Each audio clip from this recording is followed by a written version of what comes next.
आपल्या जीवनामध्ये जे जे चांगलं घडलं त्याचं चिंतन करा ना. जर तुम्हाला नामस्मरण जमत नसेल तर, नाही तर आम्ही नास्तिक आहोत, मी देव मानत नाही, मग हे चिंतन कर.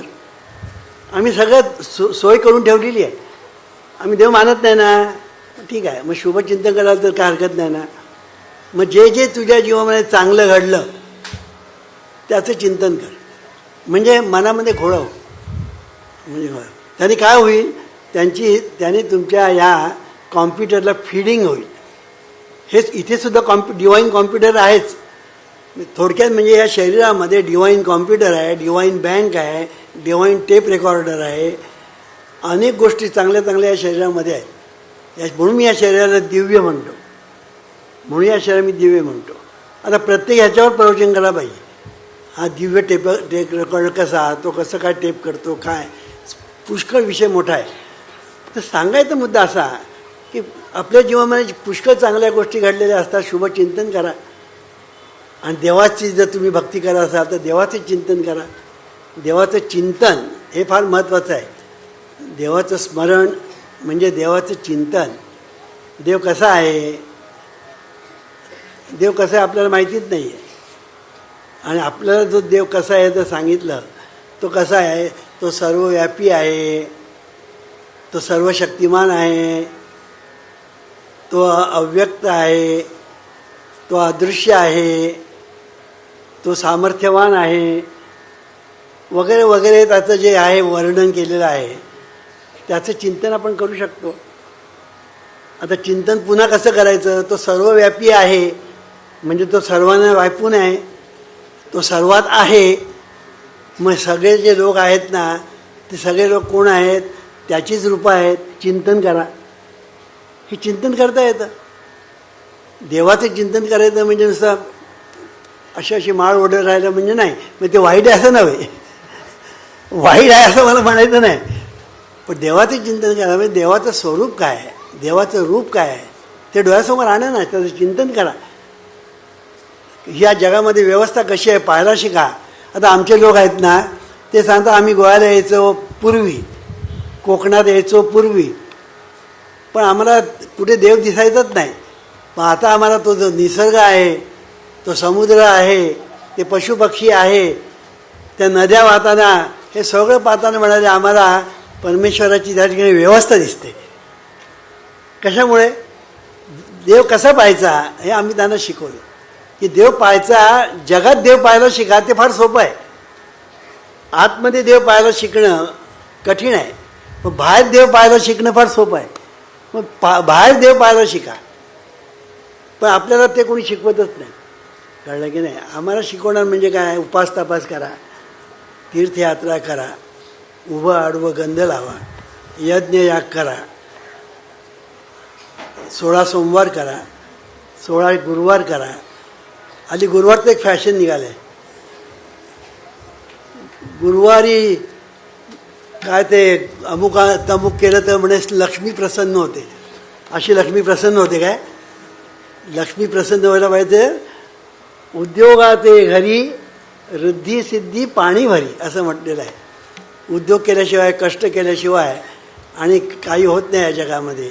तर कष्ट केले पाहिजे, उद्योग केला पाहिजे, त्याला दुसरा पर्याय नाही. असो, तर सांगायचा मुद्दा असा की शुभचिंतन करणं देवाचं हे फार महत्त्वाचं आहे. शुभचिंतन ते करता येत नसेल तर शुभचिंतन, चांगल्या गोष्टी घडल्या, शुभचिंतन करा. आपल्यावर कोणी उपकार केले, ब्लेस हिम, ब्लेस हिम. कोणी आपले लोक करतात ना आपल्या उपकार, किती लोक आपल्या किंबहुना आपल्यावर लोक उपकारच करत असतात, पण आपल्याला त्याची जाणीव नसते. लोक आपल्यावर उपकारच करत असतात. अहो, आपण घरामध्ये राहिलो आहे, घर कोणी बांधलं, गवंड्यांनी बांधलं, इंजिनियरनी बांधलं, तिकडचे जो निन्या जो काम करणारे होते त्यांनी बांधलं, त्यांनी घर बांधलं म्हणून आपण घरात राहतो. अन्न आम्ही खातो, शेतकऱ्यांनी पिकवलं म्हणून आम्ही खातो. सगळ्यांचे आपले उपकार होतच असतात. म्हणून त्याला समाज ऋण म्हणतात. समाज ऋण फेडा, समाज ऋण फेडा म्हणतात ना, त्याचं काय. पण समाज ऋण फेडायचं म्हणजे काय करायचं, पहिली गोष्ट म्हणजे शुभचिंतन करायचं. समाज ऋण फेडण्याचा सोपा उपाय आहे की नाही, शुभचिंतन करणं. आता मी जरा भराभर सांगतो. या शुभचिंतन करण्याबद्दल पुष्कळ सांगणार काय कळलं की नाही, की शुभचिंतन करणं, ईश्वर चिंतन करणं म्हणजे जीवनामध्ये स्वर्ग निर्माण करणं, नंदनवन निर्माण करणं. आणि अशुभ चिंतन करणं म्हणजे जीवनात वाळवंट निर्माण करणं. आज माणसं अशुभ चिंतन करतात म्हणून जीवनात वाळवंट निर्माण होतं, टेन्शन निर्माण होतं, रोग निर्माण होतात. तर सांगायचा मुद्दा असा की शुभचिंतन करणं ही अतिशय सोपी गोष्ट आहे. आता ती काय करायचं वगैरे ते मी नंतर सांगणारच आहे. दुसरी गोष्ट म्हणजे शुभ इच्छा करणं. इच्छा चांगली करायला शिका, सांगावं लागतं. आपण चांगली इच्छा करत नाही. कोणाचं जर बरं होत असेल ना, त्याची प्रगती होत असेल ना, तर आपल्या पोटामध्ये दुखायला लागतं. जरा कोणाकडे पैसा आला, मेल्याने काहीतरी काळा बाजार केला असला पाहिजे. पैसे खाल्ल्याशिवाय श्रीमंत होणंच शक्य नाही. म्हणजे आपल्या मनामध्ये पहिले वाईट विचार येतात, आता त्याने पैसे खाल्ले का काय, आपल्याला काय करायचं आहे. पण तो श्रीमंत झाला आहे ना, मग त्याच्याबद्दल मनामध्ये कटुता आणू नका. तो श्रीमंत झाला ना, देवा त्याचं भलं कर. जो गरीब आहे ना, कष्ट करतो आहे ना, देवा याचं भलं कर. मला एका माणसाने विचारलं, एका व्यक्तीने मला असं विचारलं, महाराज तुम्ही मला असं साधना सांगा की त्याच्यामध्ये कसली कटकट नाही, पण माझं चांगलं भलं झालं पाहिजे. बघा, मी उपास तापास मला नको, ते कसलं बाकीच्या भानगडी नको, मी तीर्थयाचं काय कर. अगदी सोप्यातली सोप्या सांगा. मी सांगितले करशील, नक्की केले पाहिजे. अगदी सोपी सांगतो, ह्याच्यापेक्षा सोपी साधन जगात कोणी सांगणार नाही. सांगा म्हणाले. मी तिला त्या बाईला सांगितलं, ती बाई होती, तिला मी सांगितलं, बघ जो कोणी तुझ्यासमोर येईल ना, कोणी येऊ, देवा याचं भलं कर एवढं म्हण. काय म्हणतो माहिती आहे, तुझ्यासमोर कोण जो येईल ना, कोणी येऊ दे, स्त्री पुरुष मुलगा कोणी येऊ दे, कुठल्याही धर्माचा जातीचा पंथाचा कोणी येऊ दे, देवा याचं भलं कर. म्हणाला तुझ्या बापाचं काय जातं. मी तिला म्हटलं तू करशील का. मी म्हणा हो आई सोपं आहे, हो मी सहज करीन. मग उद्या येऊन मला सांगशील. नक्की सांगेन, अजूनपर्यंत आली नाही.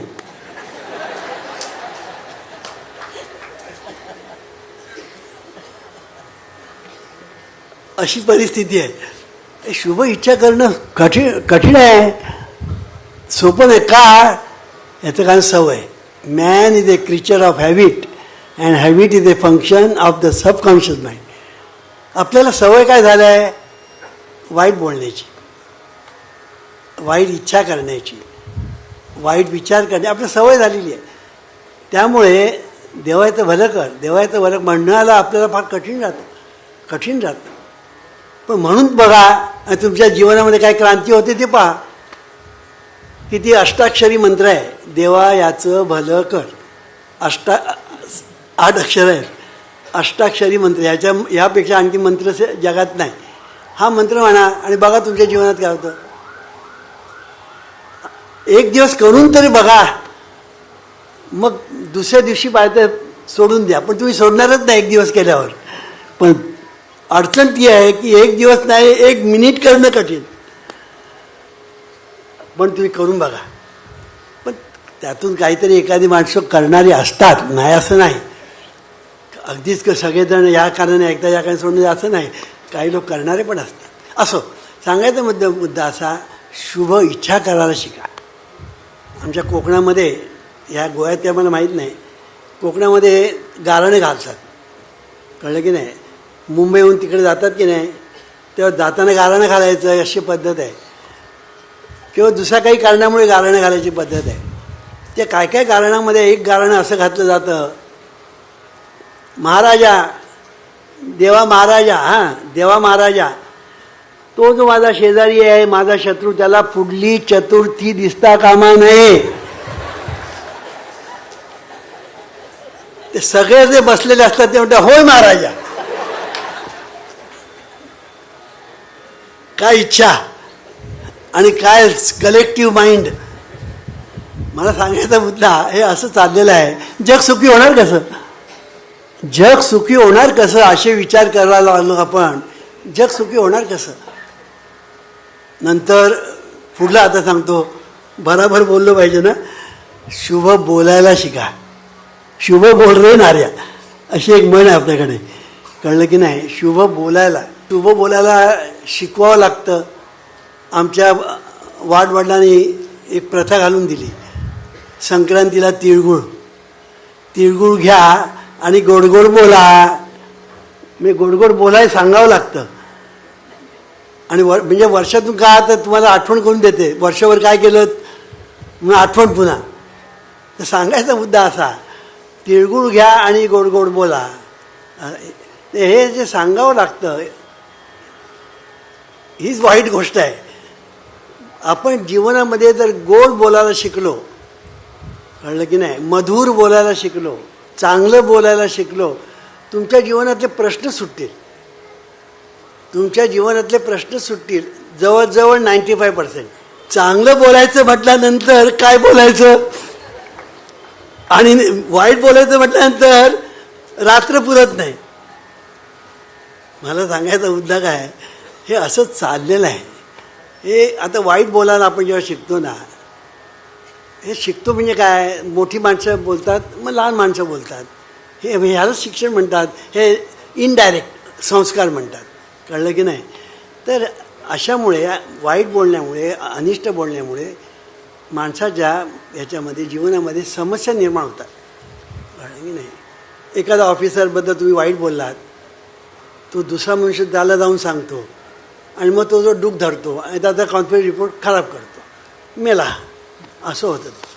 तेव्हा सांगायचा मुद्दा असा की कधी कोणाबद्दलही चांगलं बोलावं हे लक्षात ठेवायचं. आणि तुम्ही जर ऑफिसमध्ये काम करत असाल ना, तर सगळ्या तुमचे जे बॉस आहे त्याच्याबद्दल चांगलं बोलतच राहा, फायदा होईल. होतो की नाही बघा. तसं चांगले विचार केल्यानंतर फायदा होतो बरं का. एखाद्या बॉसबद्दल चांगले विचार करा, फायदा होतो. एक गोष्ट सांगतो तुम्हाला, मगाशी ते विचाराच्या वेळेला मी सांगायचं राहून गेलं. एकदा अशी गंमत झाली की विचारांचं महत्त्व मी सांगितलं, शुभचिंतन केलं, शुभ विचार केले की तुम्ही ज्याच्याबद्दल विचार करता त्याच्यापर्यंत व्हायब्रेशन जातात, त्याच्यावर परिणाम करतात आणि त्याची रिॲक्शन तुमच्याकडे होते. असा मी एकदा विषय मांडला. तो आमच्या एका शिष्याने एका कंपनीमध्ये काम करणार, तोही ऑफिसरच होता, त्याने ते बरोबर ऐकलं. एकदा काय झालं, त्याच्या ऑफिसमध्ये ट्रान्सफर होऊन एक दुसरा बॉस आला. तो एकदम खडूस म्हणजे इतका खडूस की एक म्हणजे रागीट, संतापी, आणि रागाच्या भरात तो फाईल अंगावर फेकायचा, इतका तो रागीट. त्याच्या चेंबरमध्ये जायला लोक घाबरायचे. याने विचार केला, आता आपल्याला सद्गुरूने सांगितलं ती करून बघूया. मग मी त्याला काय सांगितलं, तो जो बॉस आहे ना त्याच्याबद्दल तू असे मनात चिंतन कर, देवा याचं भलं कर, देवा याचं कल्याण कर, देवा याला चांगली झोप लागू दे, देवा याला प्रमोशन मिळू दे. जेवढं तुला त्याच्याबद्दल चांगलं चिंतन करता येईल ना ते देव कर. आणि त्यांनी 1 महिनाभर तसं केलं. आणि महिन्यानंतर त्या बॉसने मीटिंग घेतली ऑफिसर्सची, आणि त्या ऑफिसर सगळे बसलेले होते. त्याच्यामध्ये बोलता तो एक वाक्य फेकलं त्याने की तुमच्यामध्ये माझं अभिष्ट चिंतन करणारा फक्त एकच आहे, तो म्हणजे हा. त्याला आश्चर्य वाटलं, अरे मी कोणाला सांगितलं नाही, त्या साहेबाला हे सांगितलं नाही, काय नाही, आणि ह्याला हे कळलं कसं? तेव्हा त्याच्या लक्षात आलं की मी सांगितलेलं की व्हायब्रेशन त्याच्यापर्यंत जातात, त्या पुन्हा रिॲक्शन येऊन तुमच्याकडे परत येतात, लक्षात ठेवा. आणि म्हणून त्या साहेबांचं पुढे असं झालं की तो त्यांच्या चेंबरमध्ये गेला की साहेब त्याला बसा म्हणायचा आणि चहा द्यायचा, इतकं त्याच्यामध्ये चांगलं झालं. कशामुळे झालं? फक्त शुभचिंतन. म्हणून सासूने शुभचिंतन करावं सुनेबद्दल, सुनेने सासूबद्दल शुभचिंतन करा, सासूने सुनेबद्दल येणाऱ्या जाण्याकडे शुभ बोलावं. माझी सून फार चांगली आहे हो, नसली तरी माझी सून फार चांगली आहे हो. अहो अगदी माझ्या अगदी आईसारखी करते हो. काय सांगू, मला पाहिजे ते लगेच आणून देते, अमुक तमुक. कोणीतरी तिला जाऊन सांगतं तुझी सासू असं असं म्हणते ती, मग आपल्याला चांगलं वागलं पाहिजे. अपवाद. हे सांगतो नाही, करून बघा. ह्याच्यामध्ये तुम्हाला पैसा खर्च आहे का? हे पै सांगतात, त्याला पैसा खर्च नाही. कळलं की नाही? करून बघा, सोपं आहे. शुभ चिंतावे, शुभ इच्छावे, शुभ बोलावे, शुभ करावे. मग काय होईल? अगणित पुण्य, अगणित पुण्य. आणि हे पुण्य मिळतं ना, ते पुण्य तुमचं सारखं तुमचं जमा होत राहील तुमच्या डिवाईन बँकमध्ये, आणि ते तुम्हाला सतत सुख देत राहील.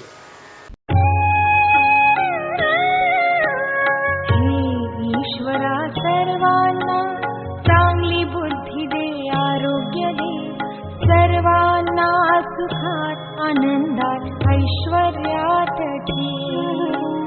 सर्वांचं भलं कर, कल्याण कर, रक्षण कर.